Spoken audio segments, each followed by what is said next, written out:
Good morning students. Now in this video we discuss part second. Previous video में मैंने आपको बताया था कि वर्क डन होता क्या है, हमने इंट्रोडक्शन एक्सप्लेन किया था और किस सिचुएशन में work is not to be done कि नहीं हो रहा, उसके हमने कुछ एग्जांपल डिस्कस किए थे। अब हम इसमें करते हैं कंसेप्शन ऑफ वर्क डन, यानी किस में वर्क डन हो रहा है साइंटिफिक कंसेप्शन के ड्यू टू। जैसे आपने रोक वाला एग्जांपल लिया, आप अपनी एनर्जी तो लगा रहे थे, आप तो थके थे, लेकिन हमने साइंटिफिक कंसेप्शन से क्या कहा था कि वहाँ वर्क डन नहीं हुआ। अब यहाँ हम कुछ एग्जांपल वो लेंगे जिसमें दिखेगा आपको कि work is to be done.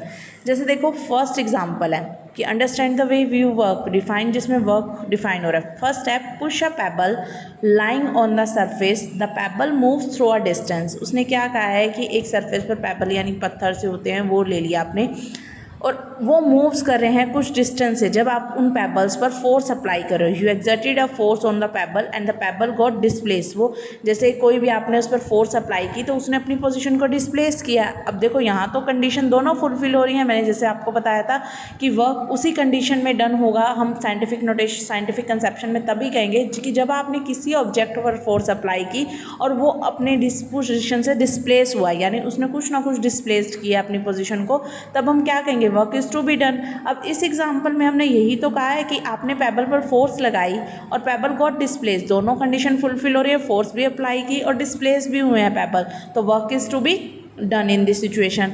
Second उसने कहा girl pulls a trolley and the trolley moves through a distance, कि आप एक गर्ल ने पुल किया है, ट्रॉली को धक्का मारा है, खींच रही है वो, ठीक है, खींच रही है ट्रॉली को, वो उसने खींचा और वो trolley moves through a distance, कुछ मूव हुई एक डिस्टेंस से, राइट, पुल्स किया उसने उसमें ट्रॉली थ्रू अ डिस्टेंस से, तो गर्ल ने फोर्स एक्सर्टेड की ट्रॉली पर और वो डिस्प्लेस्ड हुई, देन वर्क इज डन।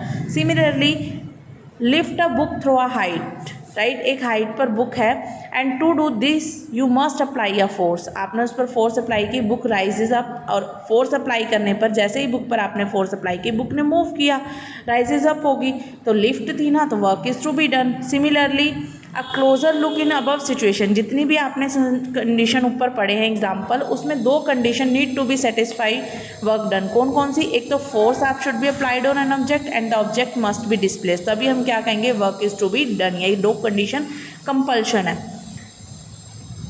अब any one of the above, इसमें से कोई भी एक ऐसी कंडीशन बता सकते हो, does not exist work is not done, कि अगर आप कहो कि इसमें कोई वर्क नहीं हो रहा, आपने दोनों एग्जाम्पल लिए, राइट, अगर एक बुल्लोक है मान लो, ठीक है, बैल है, वो पुलिंग अ कार्ट कर रहा है, like the cart moves, the force on the cart and the cart has move, do you think work is done in situation, answer दो। जैसे मैंने हॉर्स वाला भी एग्जांपल लिया था, अब इसने बुलॉक वाला ले लिया कि उसको कार्ट को क्या कर रहा है, वो खींच रहा है, राइट, खींच रहा है, तो कार्ट क्या कर रहा है, मूव कर रहा है। अगर हमने कार्ट पर फोर्स अप्लाई की है बुलॉक ने, तो वो कार्ट क्या कर रहा है, मूव, तो इस सिचुएशन में वर्क क्या होगा, डन होगा। तो इसी तरह कुछ सिचुएशन आपको, अब जैसे एक्टिविटी 11.2 में आपको यही कह रखा है, think of some situation from your daily life involving work, list them, discuss with your friend and this what happen to be. आपको कुछ ऐसे एग्जाम्पल बताने हैं जिसमें वर्क डन हो, और what happen to the object on the work is done, और क्या होता है कि जब वो वर्क एग्जाम मतलब डन होता है। सिमिलरली एक्टिविटी उसमें थर्ड में आपको बोल रखा है, think of situation when the object is not displace in spite of force.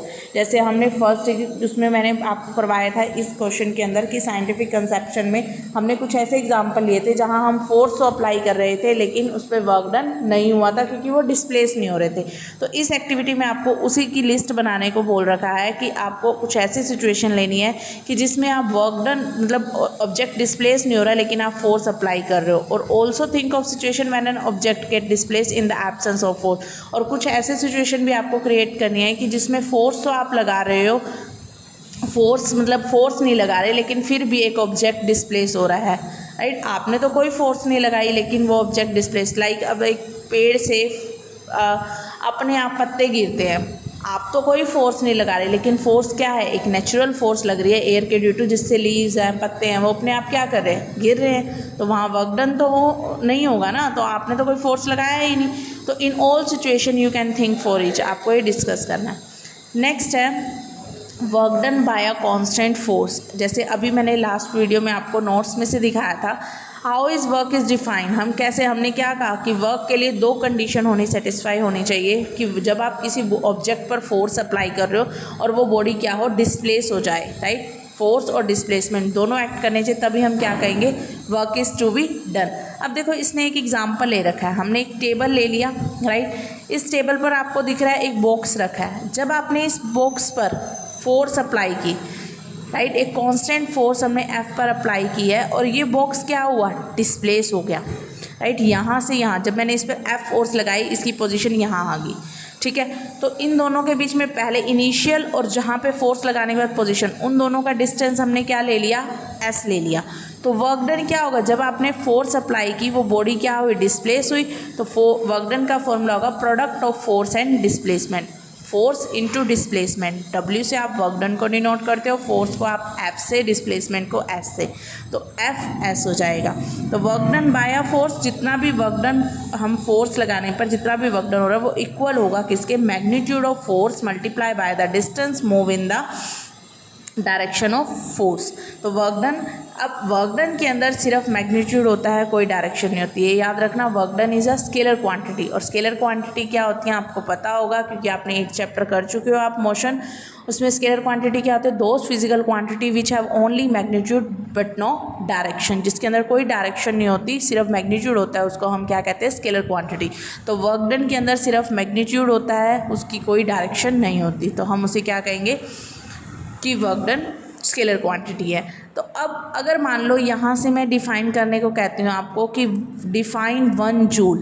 अब 1 जूल अगर मैं यहाँ से 1 जूल डिफाइन करती हूँ तो 1 जूल कब होगा, न्यूमेरिकली वर्क डन की यूनिट जूल होती है। फोर्स अगर 1 होगा और डिस्टेंस और 1 होगा, दोनों चीज़ें ये 1 होंगी, तभी तो हम कहेंगे लेफ्ट हैंड साइड 1 होगी। तो वही हमें इसको डेफिनेशन में शो करना है कि work done by the force will be 1 newton metre, right. तो when 1 Newton force is applied on a body, then body displaced by a distance 1 meter, then work is said to be 1 joule। तो work done हमारा क्या होगा, 1 joule. तो आपकी यहाँ से definition भी है, amount of work done on an object 1 joule, amount of work done on an object when a force of 1 Newton displaced by 1 meter along the line action of force, right. तब हम क्या कहेंगे उसे, 1 joule का work done हो रहा है। अब नेक्स्ट है a force of 5 newton, numerical आपको गिवन है इसी पर based. Force of 5 newton is acting on an object, the object is displaced through a 2 metre in the direction of force, if the force act on an object through all the displacement. आपको work done find out करना है, देखो कैसे करेंगे।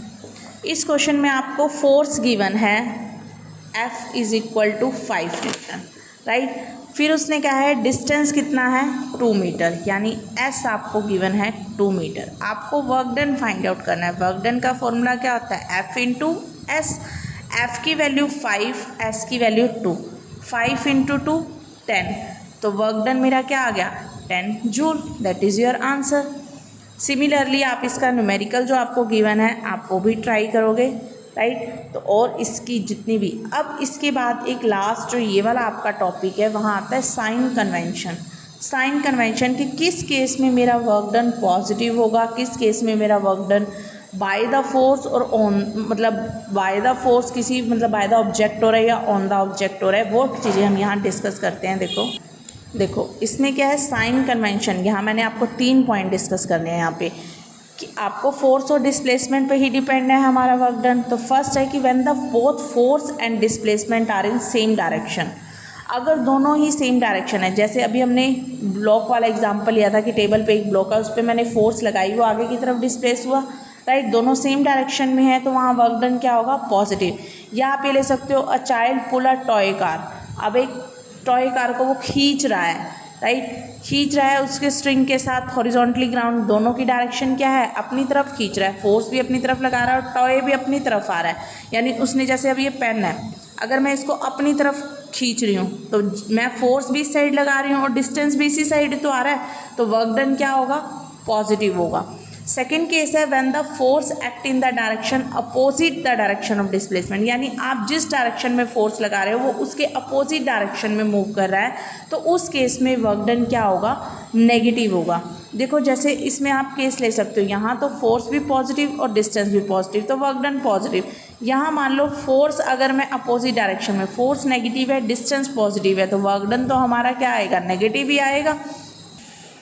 अब इस case में देखो आपको क्या है कि जैसे मैंने अभी पुलिंग का कार वाला एग्जांपल लिया, अब उसमें क्या है, एक पुलिंग टॉय कार को अपनी तरफ खींच रहा है, तो उस केस में क्या है, वर्क डन हमारा क्या आएगा, पॉजिटिव आएगा। अगर यही एग्जांपल मैं अदर सिचुएशन ले लेती हूँ कि अगर देखो उस सिचुएशन में कि जब आप फोर्स किसी पर लगा रहे हो और वो नेगेटिव है और डिस्प्लेस पॉजिटिव है, तो उस कंडीशन में वर्क डन क्या होगा, नेगेटिव।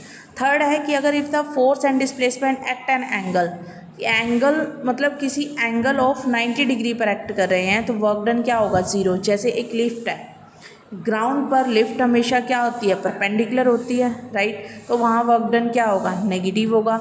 और दूसरा अगर मून है, moves around the earth in circular, जो मून है वो अर्थ के चारों ओर चक्कर लगाता है सर्कुलर पाथ में, जिस पॉइंट से स्टार्ट होता है उसी पॉइंट पर क्या आता है, वापस आ जाता है, तो उस केस में भी हमारा वर्क डन क्या होगा, ज़ीरो होगा, राइट। यानी फोर्स और डिस्प्लेसमेंट जब एंगल 90 डिग्री के एंगल पर एक्ट करते हैं, तो उस केस में वर्क डन क्या होगा, ज़ीरो। तो ये आपकी थी sign convention for work done. तो अब आपको ये यहाँ तक चैप्टर रीड करना है। नेक्स्ट टॉपिक हम एनर्जी नेक्स्ट टाइम डिस्कस करेंगे। Okay, thank you.